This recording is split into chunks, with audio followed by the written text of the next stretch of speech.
Hello and welcome to this presentation on child safety in our congregation.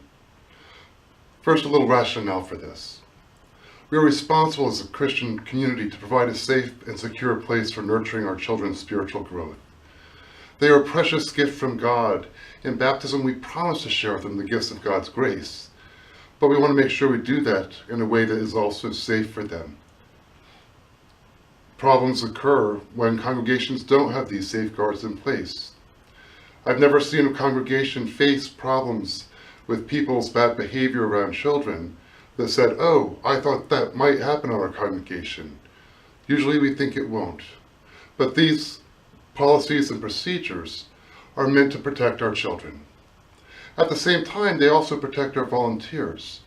If we follow these procedures, our volunteers will be protected from any incorrect allegations.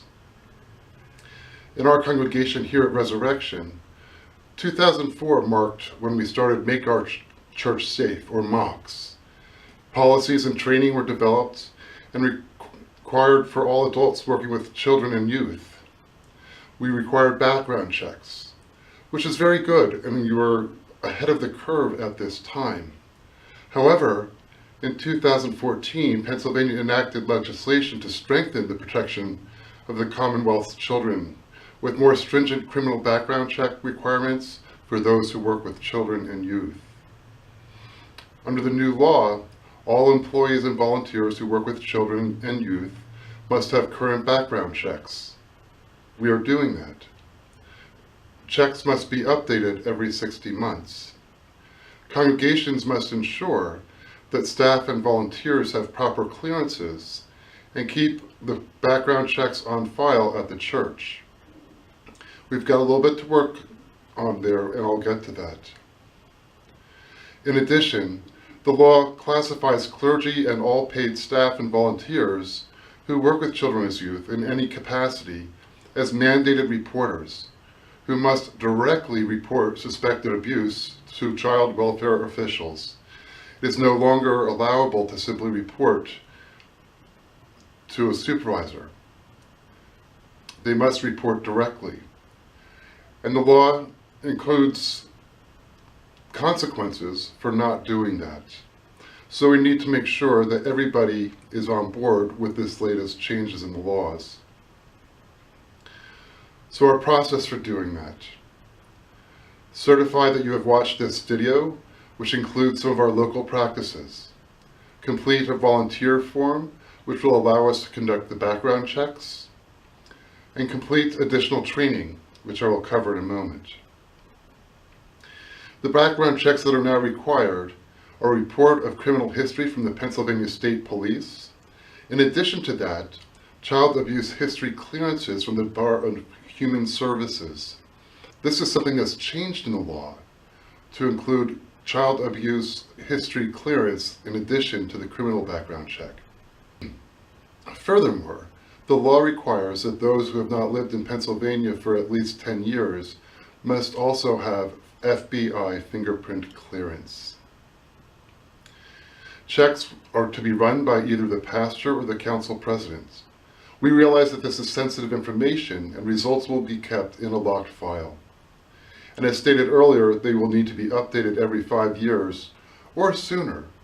One of our ministry partners, Family Promise, requires that they be updated every 2 years.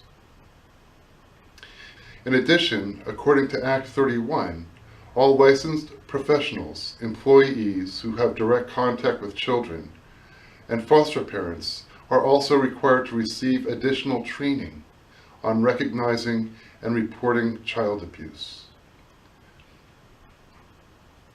It is recommended that all those whose daily work brings them in contact with children, pastors, roster leaders, and church staff and volunteers, complete a free 3-hour online training that's conducted by the University of Pittsburgh. You access it online. It takes 3 hours to complete.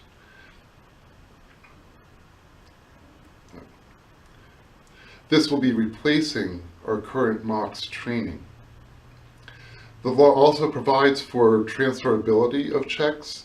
So, for instance, if you're a school teacher that has all the clearances you need, those can be brought and kept on file here to cover you at resurrection as well. As for our specific safety policies, all volunteers and staff must have up-to-date background checks. The background checks, both the criminal and the child abuse, must be completed prior to engaging in ministry with children and youth. The additional training online should be completed within a month. The reason for going to this online training is it's been developed to meet the requirements of the law and don't want to have our members facing liability for not completely covering what the law requires.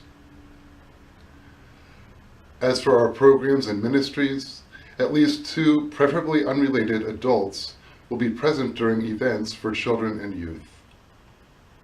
With these changes in the law, we will continue to update our safe church policies to reflect changes in the law. Additional resources will be available online, including links to the Southeastern Pennsylvania Synod, where some information about the law and its implications for congregations is located, and State of Pennsylvania websites. Thank you for watching this, and God bless you in your service.